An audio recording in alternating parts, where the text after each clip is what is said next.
Join us at the Lexington Comic and Toy Convention, March 23rd through 26th. We'll be at booths 1113 and 1114, decked out in cosplay, selling the latest Angel of Death merch. Tickets are available via the link in the description. Hope to see you there. Hi everyone, welcome back to the last episode of this week for the Composition of Imagination. I'm your host and author, Stevie Joe, and these are my amazing book guardians, Tasha and Jason. And we have been talking this whole week about character development in Angel of Death. We've kind of, like you said in yesterday's video, circled around. We've hit we've done the heavy hitters, and we've circled around, and now we're talking about what Jason says is the real problem, which is Harper. So I'm curious what you want to know about Harper. I mean, you bring her in as let's face it, she was the town harlot. You know, she's sleeping with the mayor, the mistress, public relations, and she tries to sit there. She tries to ingratiate herself into the family, but everybody's like, we're putting up with you because the mayor. Yeah. That's it. We have no choice. Which I still think that's funny. I'd be like, I don't care if he's the mayor. Personally, I'd knock the old bird down, and that would be the end of it.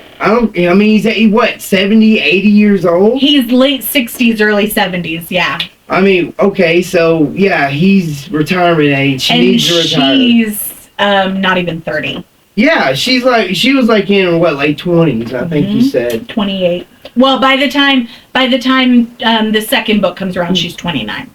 Yeah.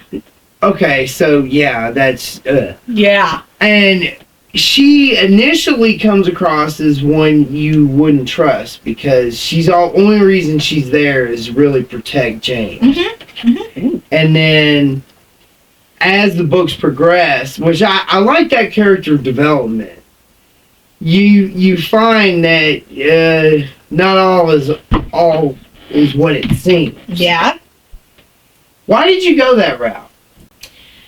Because in A Stitch in Time, the very, very, very first iteration of these characters, James Barker, back then, was the president of this fashion company. Remember, I wanted to do a thing of Bold and the Beautiful meets Project Runway, and she was his eager new model that he hired.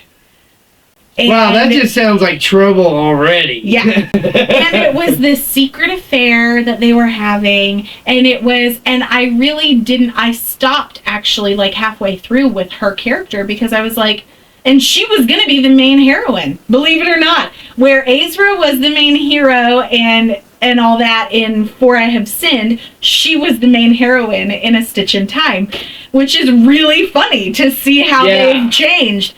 And so she was actually meant to be this like character that kind of put him in his place.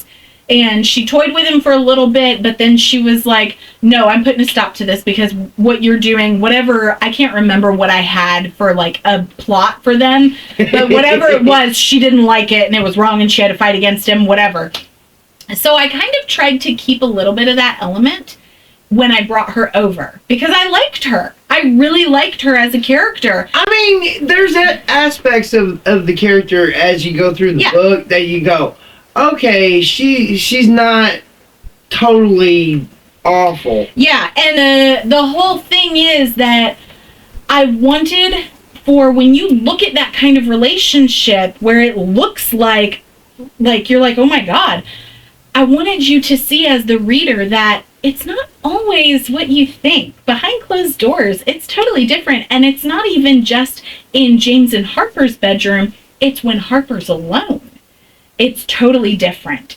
And that kind of harkens back to her motives in the original iteration where she was trying to work against him, but yet she still loves him because she ended up falling in love with him unexpectedly. And she even tells Sylvia at the end of the third book, I wish you could see that I'm on your side. Yeah. But she can't show that to Sylvia because because it's not time yet for Sylvia to know.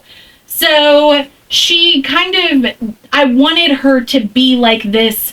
You start out being like, oh my God, that skank. Why would she do this? Like, why would this young girl agree to do that? Sadly, I never thought that. I never thought of her like that. I could see that knee-jerk reaction, but it never came across that way. Yeah. She was the other woman. That was it. And that's what she was made to be. But then you start to learn that maybe being the other woman was very strategic on her part, because maybe there's something else going on. That's a sacrifice no woman should ever have to make. Well, I mean, given... No woman should ever have to make that sacrifice to sit there and get close to a... But is it worse to have to make that sacrifice to try to repair what happened in the incident? Or is it worse to be involved at all because of her brother? Because she flat out says it in The Good Shepherd. Yeah. I get, because she does say it's a... So she's trying to play, like, which one is the lesser of two evils? What can I tolerate more? And this was what she decided. She feels bad. It's bad, and, optics-wise and everything, but she can do more from that position. Because she feels bad for the way that Wesley hurt this family. And they don't even know it. No, they don't. They look at him. James adores Wesley. Oh, of course he does. Absolutely adores him and doesn't realize that that's the reason they're so fucked up. Well. Or one of the reasons. Yeah. They are a naturally fucked up family. Let's just clarify that right now. But yeah, and I did like that, I guess you'd say, twist. Like a breakthrough moment. Where you're going, okay, some things do make sense. But I want to say in book 3, you laid down little breadcrumbs about that twist, but I can't off the top of my head think of exactly where. But there was a couple of parts, and this was Harper only. Yeah. That I was like, whoa, wait a minute, something. That was when she was meeting with Lola at the restaurant to talk about getting Elias, to be like, okay, Elias is on board. Here's what's happening with him. So she's got this scheme going on to try to take down the Jericho regime from the inside. It's really a bizarre thing for her. And then it goes a step further in book 4. Yeah. Where she meets with Lilith. Yeah. And that's when everything really comes into focus to a certain degree. Yeah. That's what I like about the fact you got Harper with the mayor. I mean, you're pretty much on the pulse of what's going on the human side of things.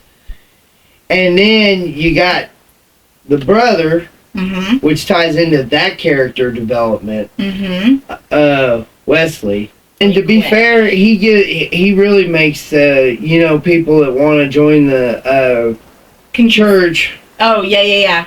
Yeah. Because he wasn't under pastor. He was junior pastor. Yeah. And I mean, you're gonna be doing God's work, and you are the lowest piece of slime ever. But he deems this God's work. He views what the conquistadors are doing as God's work because he has seen firsthand how it hurt him, because he was experimented on. Willingly, by the way, but he was still experimented on.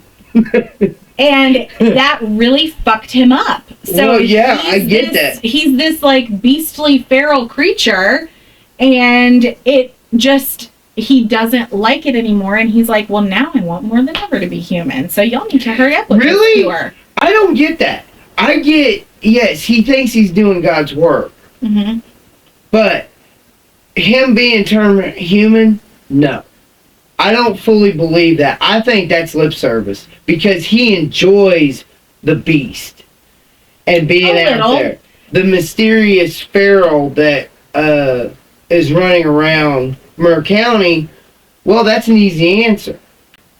Well, not everybody thinks that it's a mysterious feral. They think that, like James, of course, thinks Skylar has something to do with it. My thing is, you see it. Yeah. Going as a progression from the beginning until the point when he sees Derek. And you really start to see Wesley's true colors. Oh my God. In that moment, because you see how he's now, the fact that he met with Harper in their old childhood home and asked her to help him keep Peyton under magical kind of confusion. And Harper's like, listen, you can't. She kind of echoes what Elias said in the first book. You can't do make that. People feel by magic what they don't already feel. That's not how it works. That's not how any of this works. So we'll see if that actually plays out that way. I mean, I will tell you that Wesley is, and he's showing signs of it by the end of the fourth book. He's getting desperate because he's losing Peyton. At the same time, we need to figure out why it is so freaking important to have Peyton. He almost acts like somebody that, punched way above their belt when he got with Peyton. Yeah. And if he loses her, well, he's screwed because he'll never attain somebody like that the rest of his days. Peyton has the ability to be so much more than what she is and what she's allowing herself to be. And you can't help but wonder how much of that, now that we know a little bit of what's going on, how much of her self-hatred and loathing comes from Wesley and the magic that he seems to think he has over her. You see, that's the part I thought was a little weird because I didn't think he had any. And when he asked Harper about it, I kind of laughed because I was like, "Really, dude? Really? This is your plan?" Mm-hmm. As you said, Derek was a stabilizing force for Peyton. So she's probably, finally starting to realize what's going on around her. Mm-hmm. Derek, that's the enigma. His character, we know the backstory. Yeah. Why did he leave? Where he's such a new character, which, by the way, I like him. Because, one, he's very respectful. Mm-hmm. And two, he knows how to handle himself. He does. And the third question is, who would bring him back? The conquistadors did. Why? They didn't send him away, necessarily. They sent him on a mission? No. I mean, he wasn't really allowed to go anywhere. They released him because it was convenient for them. Wow. Mm-hmm. Because that's the one thing that didn't make any sense. Why did he leave? Was he forced out? Well, as we are seeing, probably in the next couple of books, maybe even book 7, we're going to find out Wesley had something to do with it. It is book 7. You were right on the nose. It really is. Hey, I guessed one right. You hear it straight from Derek's mouth. Exactly what happened that day. Oh, wow. Yep. And why hasn't Derek... he's telling Peyton. Oh, God, I hope Peyton just absolutely rips his... So... He comes back and, Wesley's losing his mind. Mm-hmm. And you find out this guy's supposed to be, taking over for Noel. Mm-hmm. And being, an upstanding member of the community. Another very strategic placement. Oh, yeah. He's trying to be there in the middle of the Jericho family. Mm-hmm. But to be that much of a POS, somehow you're sitting there justifying it because, it's God's plan. We're all going to be human and all this crap. There's got to be more to that story. Mm-hmm. Because otherwise, the town of Merlance is filled with Arrested Development. Seriously. Yeah. Because everybody's going like this, and then they stop. Yeah. That's why we have the death schedule, because certain things have to happen to make people start to go up again. Okay. Well, thank you guys for a great week about character development, and thank you guys for tuning in and watching it. We hope you've enjoyed it. Stay with us, subscribe to the channel, because next week we're going to be talking about locations, and we will see you on Monday. Catch up on the Angel of Death series today. The first 4 entries are now available directly at steviejoeauthor.com.